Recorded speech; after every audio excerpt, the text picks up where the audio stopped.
All right, what's going on, guys? Today I'm going to show you my 3 favorite drills that you can use to improve your hip internal rotation dramatically in just a matter of minutes. Now, if you're limited on your hip internal rotation, you're going to be missing out on your force production capabilities. You're also going to be putting your low back, your knees, your hips at risk of injury. All right, so first things first, we need to check to see which side is more limited. All right, so we're going to do just a real basic test to see our internal and external rotation. This is an active test. We're going to go up into hip flexion, and I'm going to go into external rotation one direction as much as I can.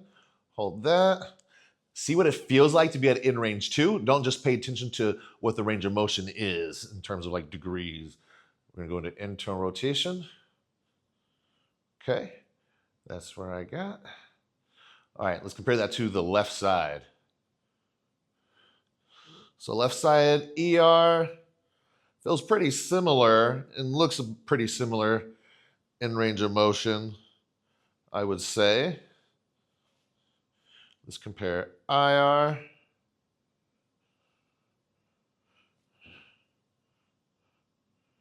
And you can see ER is about the same, but when we check IR, I really don't got a lot going on in this left side, and it feels like just really disconnected. Like I don't feel like deep tissue is doing that. It feels kind of superficial, and I feel like I hit a hard stop at the end. Whereas when I do my right, I feel like I can actually control it with deeper tissue muscles, these more of glute min, stuff closer to the joint capsule.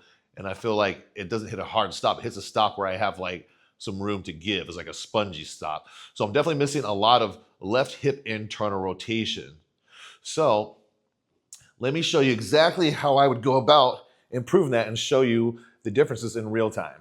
Now, if it's not your left hip, you're still gonna be doing pretty much the exact same things. I'll just make a couple of small notes of where it'll be a little bit different. All right, so the first move we're gonna do is a 90-90 breathing with your feet up on the wall. Basically, the first thing we've gotta do is open up some space posteriorly in our pelvis and our thorax, but our pelvis primarily so that we have room for the femoral head to actually internally rotate. Right now it's sitting so far forward, there's no space to produce internal rotation. So we've got to give it somewhere to go if we want to be able to produce internal rotation. So what we're going to do, and this is the same regardless of if it's your right or your left hip, is we're going to very slightly pull through your heels just enough to activate your hamstrings, just barely. You do not want to be putting much effort into this stuff at all. So we're going to pull just slightly from the hamstrings. And so the reason I have it at this angle is because I want you to see what happens. We're going to push very slightly with your left heel into the wall even harder. Okay? As you push hard into that left heel, you should see a very slight orientation of your pelvis. You should see your knees moving, but that's an orientation of your pelvis that's occurring. As I push into the left knee very slightly drops. My pelvis is reorienting a little bit posteriorly to the left. And that's what I really need to create that space. So what that left heel pressure is going to do, that's going to take my pelvis out of this kind of orientation. And that's going to posteriorly orient the left side, pull back the sacrum a little bit. That's what gives me space in this acetabular rim for the femoral head to glide now. So I'm starting off like this. My left side is going to be more anteriorly tipped forward, the right's gonna be more posteriorly tipped, and the left side of the pelvis is gonna be more externally rotated. This ilium is gonna be coming off a little bit. And the anterior tipping forward and the external rotation bias of the left side of the pelvis, that's what's limiting the internal rotation on the left side. So this little heel pressure, it fixes both of those. It posteriorly orients you, it recenters your pelvis. It also recenters your thorax, and it gets rid of extension bias, which plays into an external rotation bias. So there's a lot of good things happening on this move. So this is with no push in the heel. That is with push in the heel. I used to cue pull back with the left knee, but I've just found that that's a little too aggressive for most people. So I find a little bit better results now if I just cue you to really push into that left heel, and that'll create the change that we need in a more subtle way.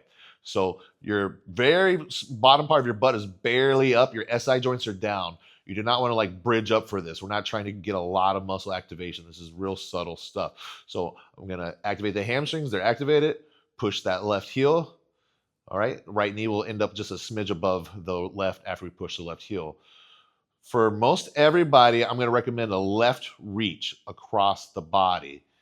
This isn't as big of a deal as the heel. Make sure you keep your heel. And like I said, that's for left and right, regardless of whatever hip is tight. If you're tight in your right hip, I would recommend just doing a bilateral reach. Okay, so you have the left heel pressure. You're going to reach kind of low, slightly around your body on the exhale if you're limited in that right hip. If you're more limited in the left hip like me, I'm going to recommend a left reach. Okay, you could actually do either a left or a right, but I would do one arm versus the bilateral. So if you're pretty tight, or if you've got a right shoulder that's a little bit lower, then do the left reach, okay, which is going to be most of you guys. Either one's going to give you benefits. So I'm going to reach a little bit across the body. For this version, I'm going to make sure that I don't turn with that reach. I'm going to kind of stay right where I am, centered with the sternum. And that's going to help get some posterior expansion on this left side. So your left pelvis and your left thorax are really posteriorly compressed if you're missing left hip internal rotation like I am. And this will decompress it through the breath work. So if you're not familiar with how we breathe, if you're new to the channel, you're going to get a long open mouth exhale.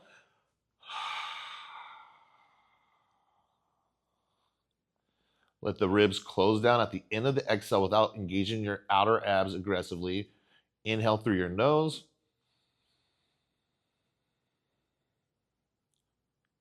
Think about pushing air to your posterior rib cage, to your back, and to the ground. Make sure your ribs don't flare immediately when you inhale. Okay, so I'm going to do a couple breaths from this position just so you can see what it looks like, and I'll change the angle so you can see what it looks like from the side. So I'm going to start over, slight activation, left heel harder, left reach across. Here we go.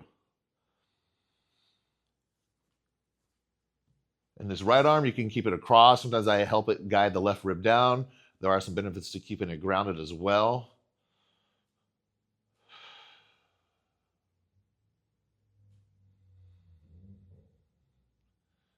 And you should feel a lot of stuff happening on the left side of your thorax, below your shoulder blade. Make sure you don't lose that left heel pressure. Sometimes when I'm doing this, I start to lose that. I start to lose my awareness. Like right there, I just found myself heavier on my right heel because I was focusing so much on driving that air through that posterior rib cage. Okay, let's show you the side view. Okay, and for all these breathing drills, I recommend 3 to 4 sets of about 4 to 5 breaths. And each breath should be about 4 to 8 seconds. Remember, the longer it tends to be better. Once again, we're gonna pull just a little bit from the hamstrings, push that left heel slightly, reach with that left arm across, okay? Again, we're pushing our left heel in the wall so we can posteriorly orient the pelvis and give that femoral head a little bit more room to internally rotate into. And we're doing the left reach so we can get posterior expansion of the thoracic rib cage, because it's kind of easier to get the pelvis to go where you want, create the posterior orientation and the posterior expansion we need there. But a lot of times people don't get their thorax to match it. It doesn't end up stacked over the pelvis, and they don't create what we call this yielding position we're trying to get now. They stay in what we call a propulsive position in the thorax. So that means they're just more compressed, more likely to extend. And as they start to go forward with that side, then the pelvis starts to drift forward as well. And then you lose the internal rotation that you may have gained. So I see that often. So that's why I like this left reach in what we would call a yielding manner. I mean, my sternum's not turning away, like I mentioned in the beginning. Okay, all right. On to the next one. All right, this next drill is your tabletop rock back. So I'm going to show you both views again because you do need to be a little nuanced with this depending on what your presentation is. So what we're going to do is we're going to get just a tiny little towel folded up. I'm going to put that under your left knee. If you have the right hip that was missing internal rotation, then I would just recommend doing this drill without a towel. You can still do it, but don't put a towel under the right knee. So if you're missing left like me, then the left knee is good. If you know you're in a left AIC pattern, that's really good to put the towel under there. So what I'm going to do is I'm going to try to keep my toes pretty flexed. I want to keep my toes in contact with the floor behind me. I don't want to put my laces down. And what I'm going to do for me, I'm going to offset my arms just a little bit with a little bit longer right arm, a little bit closer left to elongate that right side. I tend to be a little bit pulled down on my right. If you notice you have a lower right shoulder, then you should do it the same way. If you don't, then you can just keep your hands even. So I'm gonna do it for me, so I'm gonna do a little bit offset. But real quick, let me show you if you do it just normal. What we got to do is you got to create a yielding turn on this left side. So we need to have the sternum slightly turned into there. Okay, so you would just push a little harder into the ground with that left hand, be a little lighter with the right. And you can see that is going to create that turn into the left. Real subtle, but you can see that shift. What I'm going to do is I'm going to go longer with this right arm. I'm still going to apply pressure into the ground with this left hand, and my sternum will go left from that angle. So we're gonna rock back and a little bit to the left on this drill, okay?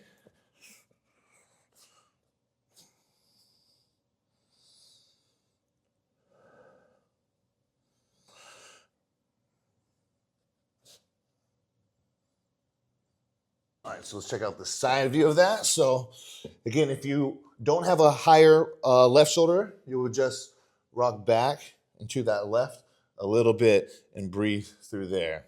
Slightly harder push into that left hand. Now, you want to be aware of what your presentation is, okay? If you are what we call like a wide ISA, if you're familiar with my channel, you know what I'm talking about. These are people who are really compressed posteriorly. They're kind of the typical bodybuilder powerlifter walking around in extension in their back. This would be like pec pattern through a PRI lens. That kind of person is going to be a little more of an anterior tilt, which I'm a little bit more in this category. So as we shift back, if you're this presentation, you want to come back and let that pelvis round under you very slightly. Not to the point where you see like a big round of the lumbar or like a hinge point, but just let it pull you under very slightly. Now, if you are what we would call a narrow ISA and you have a lot of anterior compression, these people can be kind of pulled down and they can already have their butt almost under them a little bit. You don't necessarily want that to just like slide under. You might have to think like a little bit of a slight anterior tilt in your pelvis as you go back and fight pulling under. Because as I mentioned, both presentations are missing internal rotation because the femoral head is sitting too far forward, but it's sitting too far forward for different reasons. And so you just want to be aware of what your presentation is so that you can know how you need to like play the nuances for your pelvis. Because like I said, if you're a little wider, you want to think about that pelvis rounding under a little bit. If you're a little bit more narrow ISA, you almost want to fight that rounding under. And that'll help you clear your individual issues, okay? And that'll clear the space you need to produce internal rotation through different mechanisms. All right, so for me, I'm going to get slightly offset with my hands, and I'm going to hit that back and left.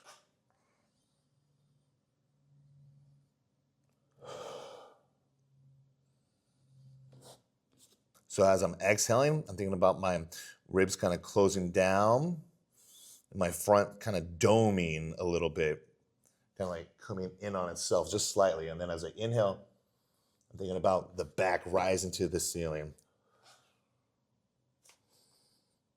And the reason we're using that towel beneath the knee is to address the asymmetry of our pelvis. So like I said, this left side is more forward, so that towel is going to shove the hip back a little bit. It's going to push back through the femur, get a little bit more of a IR shape of the ilium, okay, because it's coming from out here to in and back and more posteriorly. And then that's why we're shifting back and left slightly, is to get more into that pocket, because the left side is more anteriorly tipped forward than the right. So we got to offset that by shifting back into the left so that we get more neutral. And if you have the limitation in your right hip, I would say don't shift back into the right or back into the left, just shift back, like in a neutral position. Okay, so things are feeling pretty good right now. Let's see how we look just after those two moves, okay? So I just did 2 drills. I'm gonna do another one, but let's see if we're getting some improvement so far. So let's check out this left hip internal rotation. It's much better. So I would say I have about double the range of motion, which wasn't much. So I went from probably like 4 degrees to 8 degrees and 5 to 10, but it feels a lot different in how I'm getting there. I can feel those smaller capsular tissues actually activating now, and it feels like a slightly less hard stop. Like I have a little bit of sponginess to push through.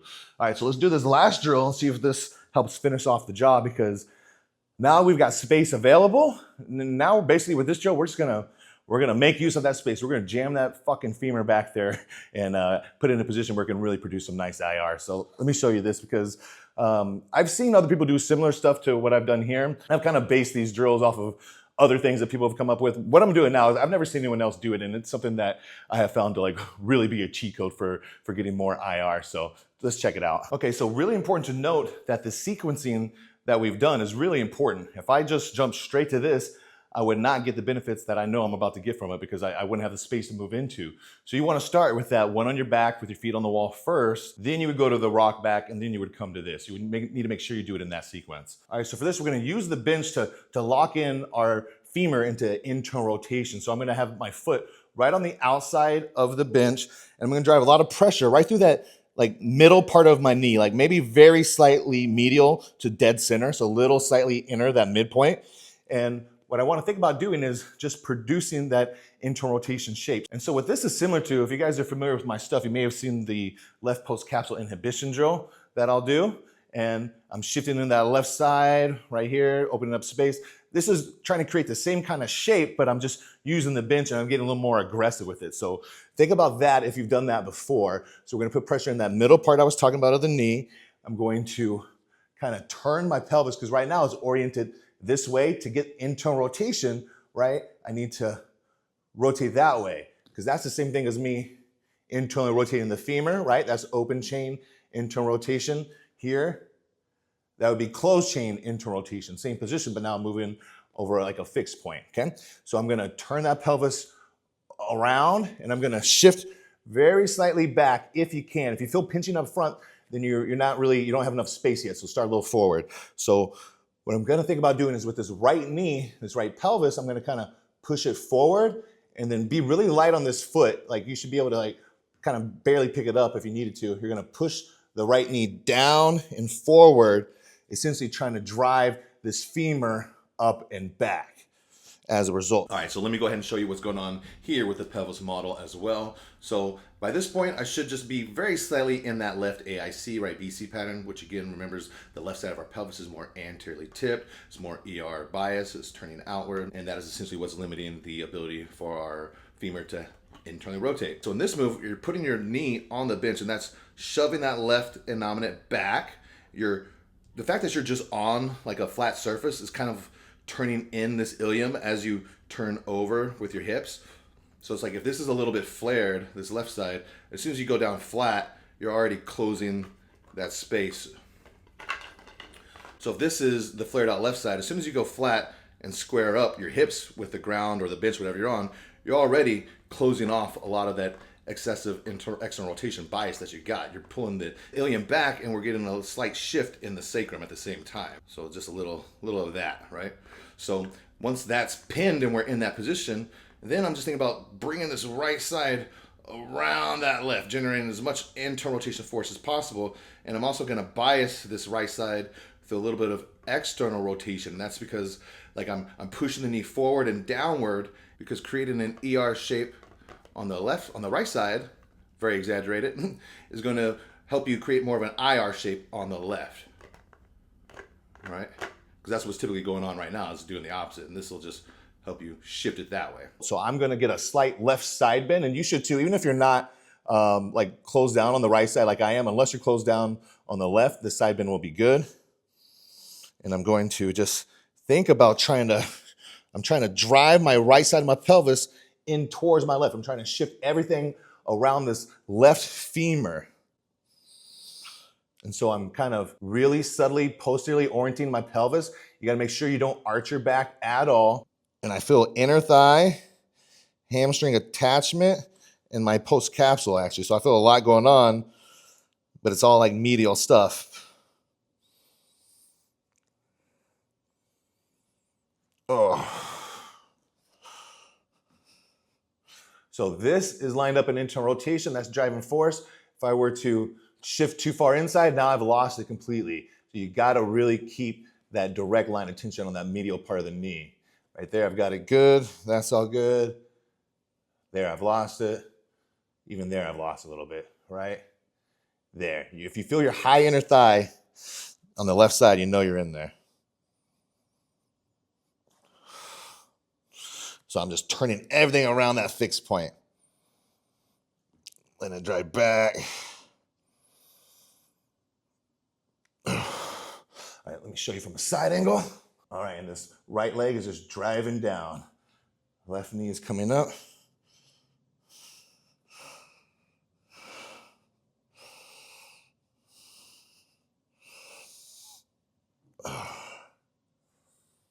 Make sure you don't round too much. Okay. Whew. All right, let's see. That gave us some good changes. It's going to be a bummer if it didn't, since I hyped it up. All right, so let's check it out.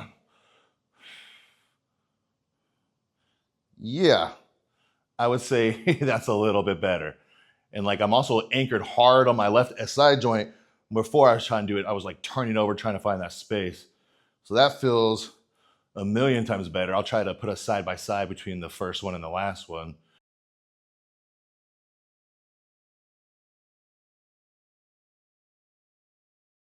But I also have like control of it.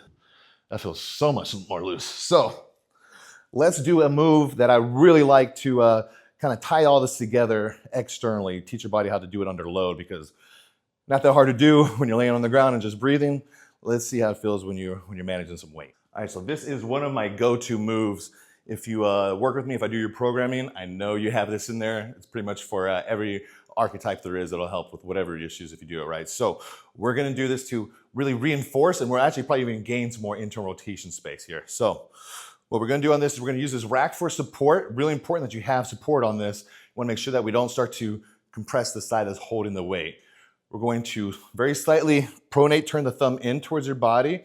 Feel your left heel as your main reference, and then your first med head under your big toe would be kind of your second one. Don't collapse in, but just be heaviest on those 2 points. And what we want to think about doing before you even start this move, just barely reach down with your right foot. That's gonna put you in a better position to produce true internal rotation. So we're going to really make sure we get a sacral turn to the left, meaning like think about if you had a zipper, it's turning to the left knee, and you should feel inner thigh, hamstring attachment. You should not feel lateral stuff on your butt.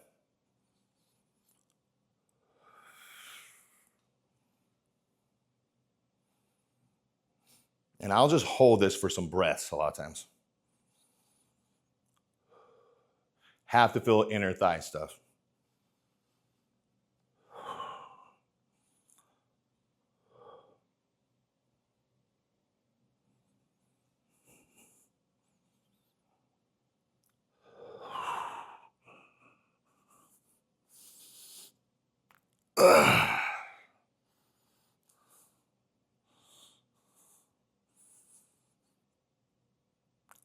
Oh, and I'm only using a 17-pound kettlebell.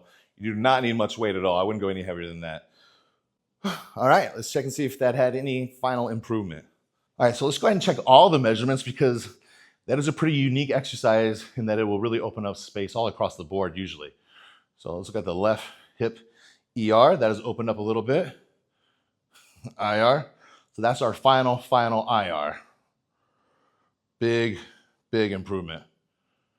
Like I can actually control it. When we check IR, I really don't got a lot going on in this left side, and it feels like just really disconnected. Let's look at our right side. Slightly better ER, about the same IR. So 3 drills, probably like 6 minutes, 6 to 8 minutes worth of work, and then just one exercise to reinforce everything. So give this a shot. Let me know if it works for you. And this is why I love this ECM stuff, this expansion compression model stuff. It is it's like the cheat codes, because I have a lot of experience with FRC. I'm credentialed through them, through the ISM model through them. And like so many people will just sit there and hammer the joint where you're limited, where you're missing space, and think if I just stretch the crap out of this, if I pels rails this, if I really just focus on this one specific area, I'll create space, when the space is going to be created by like reorienting your rib cage and reorienting your pelvis and allowing you to actually have space to operate in. It's not by just trying these more superficial methodologies. So hopefully this helps you. Let me know if it does below in the comments. All right, peace.